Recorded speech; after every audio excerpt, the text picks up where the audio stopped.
رژیم اسد خوشبو هلبجارتنین شارداریان آمده دکود بیجا اویل قامشلو حسکه کوبانی و عفرین هجی صندوقین دنگدانی دینن.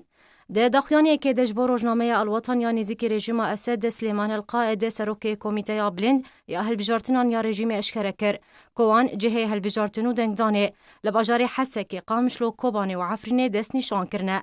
نافوری گوته اگر آستانگی لپش دنگ دیران درکت نخواستم لنافچین آلوز مینا عفرینه او دکارن صندوقان ببن نافچه کدن.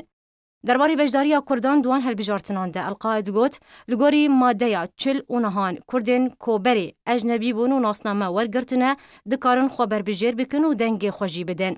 جبو هلبجارتنین شارداریان رژیم سوریه بگشتی دابشی 85 ناوندین دنگدانی کرنه. جوان 16 لشام و گندوارن وینه و 15 لحلبه و هجماره کدن لنافچین روش آوای کردستانی.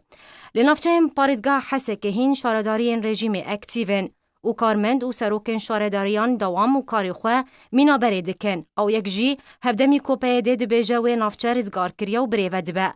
هروها لتن شارداریین رژیمه پیده جخور شارداری بنابه شارداریین گل آوا کرنه و بریار و یاسا و باجه خواه لسر ولاتیان فرزکه که ولاتی جاره که جبو رژیمه و جاره که جبو پیده باج و بریان دیدن. اما دکاریان رژیمه جبو هلبجارتنین شارداریان هفدمی وی اکیتی که بحثا و گرا رژیمه جبو نافچین روژاوای کردستان تیکرن و رژیم جی چالاکیون خواه لحسه که و قامشلو برفره تر کرنه.